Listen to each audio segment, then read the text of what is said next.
Normally, when I see the word Cabernet, Yeah, I do not think Franc.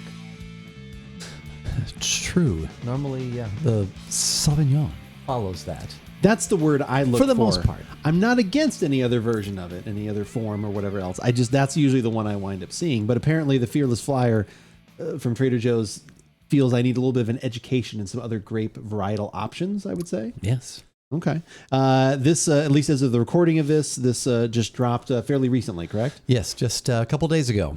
Okay. So hopefully by the time this podcast goes up, 4 or 5 days from now, we'll be mid-flyer still. Okay. Should be available at your neighborhood Trader Joe's. How quickly does this stuff usually sell out, depending on obviously it probably varies, I guess, depending on it depends the on excitement, the enthusiasm. Those things, the quantity that we started with originally, but they can go pretty quickly. But we've got quite a bit at the store right now, so should be all right. It should be all right. Well, we'll find out how all right it actually is for this. Give it a shot. I'm Andrew. And I'm Keith, and we are AboutBeverages.com. And the beverage that we are about today is the Trader Joe's Petit Reserve Cabernet Franc Paso Robles 2021.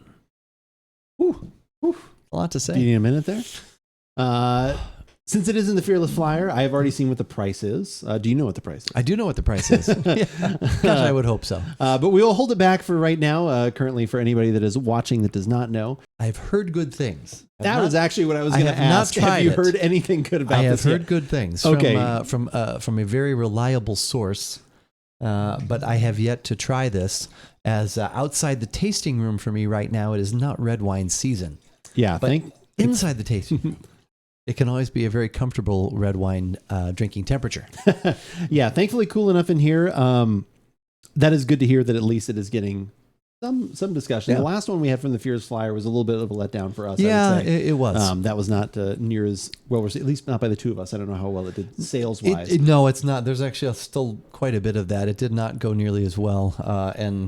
It was, especially, at that price point, there were certainly other Zinfandels I would have recommended. So, that was a little bit of a letdown, but I have heard good things about this. That's one of the ones we've kind of had the most experience with, at least for me, podcasting wise, is Zinfandel. We do a lot of different Zinfandels. Yep. We did a whole wonderful tasting, which is probably one of my favorite. Like someone was asking the other day, what one of my favorite podcast episodes were. And obviously we've had some where we just, a lot of laughter and just everything kind of blends together and is awesome. But that one in particular, where we tried, the 3 different Zinfandels, got to compare all from the same winery. From the OZV? Yeah, from the OZV up to, like I said, because of, like I said, again, a wonderful person that's always here in chat, HJ, that we got to do that. That was probably, it still ranks as one of my favorites of all time, just because just getting that firsthand knowledge of, what a grape, tastes like and what those different levels are all from one vineyard was super, super cool. But this is from Paso Robles, which is a really good grape growing or wine making area, and It Paso's the test. We'll find out. Okay, should we go to the aroma then? Yeah. I'm glad we had this open for a little while before, like I said, we actually went to the tasting. Like I said, we had this probably for half hour, 45 minutes, something like that. Which I know we didn't decant it or anything, but at least got a little oxygen to it. Because the alcohol is still kind of coming through. At least for me. There's some good jammy notes, some black currant, some raspberry, maybe a little bit of cherry. But I looked at the alcohol. It's over 14%. Okay. So that was kind of surprising. The other thing we also noticed randomly was that the bottle we have is 2022. So I don't know if the flyer is in error in some way, or the graphic, or something like that. But anyway, so in case you do go looking for it, depending on what our review is, the one we are reviewing is the 2022. And I will check. I'll check our supply at work. Maybe we have both, and just grabbed, or maybe the flyer is wrong. So we'll make sure they charge you the right price. Figure that this out. one was like $40. Yeah, it's vintage. It's vintage. What are you thinking, aroma wise? Pretty much everything you said, and maybe just like some sort of lower note, like plum or something like that too. Oh, But yeah, pretty much everything you said, I concur. Okay. To the taste? Yes. All right. It's thinner than I was thinking it was going to be. It's lighter, but not light. It's got some nice fruit, nice flavor. It's not super dry. To me, not super dry. It's dry, but not super dry. But it's got some nice fruit to it, and kind of easy to drink, actually. I would agree that it's easy drinking. After reading, like I said, from the Fearless Flyer and Trader Joe's website, where it talked about Bordeaux. I don't want to make it seem like I thought about, but then in thinking about that, then I was not surprised about how light it was, because that's usually kind of what I think of that region sometimes. To me, it is a little on the drier side. I don't know. Like, it seems like when I take a sip, like everything kind of goes dry. It doesn't stay that way for very long, but it's a little. That's what I mean. It's a little like.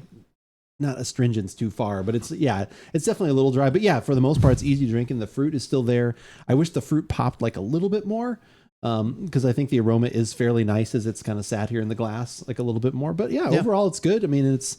Did we mention the price? Or I don't know if we did. No, $7.99. $7.99, so $8. Like I said, I think it's definitely worth a try for, like I said, for people. This is a varietal you're not familiar with, want to get into it a little bit, maybe see if this is something. Not a lot of tannin or anything like that, so it's not super heavy. Definitely not. Yeah, the finish is very, like I said, is very enjoyable. Do you have a lot of versions of like Cab Franc there? We don't really get a lot of Cab Francs. I was wondering if this is something where like, oh, you should pick up this bottle and then also try one of these other. Like, is there like even another option or two? No, really? We used to have one. It was called Lazy Bones. It was a Cab Franc we carried we carried every year, at least around Halloween for sure. Yeah. And that was pretty good, but that usually had like 20 or 30% of something else. I don't know if this is blended or what this is blended with. I would guess it's not probably 100%. But no, it's not a grape we have a lot of offerings of. So. And also, not a lot of offerings of are this varietal on our website at AboutBeverages.com. Correct. We've done a lot of wines over the years, things from the Fearless Flyer, things from Trader Joe's, things from all over. But yeah, not a lot of this varietal in particular. So if there are other ones that we should look for, or if you've had this one when this podcast winds up going up on YouTube and you're like, oh, hey, I've had that one. You know what? You guys should really try this one instead, or this is more of a better representation of that style. Let us know, please, down in the comments. Like I said, we're always willing to try. Like I said, we have had a lot of people make suggestions here in chat. And surprisingly, we reach out and we actually go look for those things. If we can find them, we like trying them, because that is always super fun. Can also be nerve-wracking, though, too. Because sometimes then the viewer is like, oh, God, I hope they like it. But it's fine. If we do, we don't. Yeah, we appreciate the suggestion no matter what. And like I said, if you also want to comment and are subscribed up on YouTube, that is another great place to see all of our latest videos. You can find out when any of our stuff goes live. If you do hit the subscribe button, we would greatly appreciate that. If you only want audio, Google Podcasts, iTunes, and Spotify are the ways to go for that as of right now. If you have a favorite podcasting app, just search for About Beverages. We will probably be there. And while you're doing that search, some other things are going to come up in that list too. Probably some social media kind of stuff. Stumbling across the 3 pillars of social media. It's true. Stumbling Towards Ecstasy, which I think is an album by Sarah McLachlan. Oh, that's right. Wow. Okay. Random note. And no, that's true. That was good. I forgot who that was. I'm glad you pulled that out. For us, the 3 pillars of social media are TikTok, Instagram, and Twitter. Twitter. I think we are really going to be proven true. Okay. When it all comes back to just being called Twitter again, which it really hasn't not been called Twitter. I don't. It just they'll throws go me. Look at these videos from 2 years ago, like, oh, they still said Twitter back then. Yeah. So anyway, but and that's the one that we use the most often to keep you up to date with what is going on here at About Beverages. Like earlier this evening when I tweeted that we were about to go live on twitch.tv/AboutBeverages, which we do most Thursday evenings around 5:30 Pacific time. It's when we get together, try different beverages, hang out, have some fun, chat. Also throughout the week, Andrew's going to keep you up to date on what he is doing in the gaming world and what beverages he will have in hand at his side as he's doing those. So for all the latest at About Beverages, follow us on Twitter. But as we always say, whether we like it or not, you should give it a Franc shot.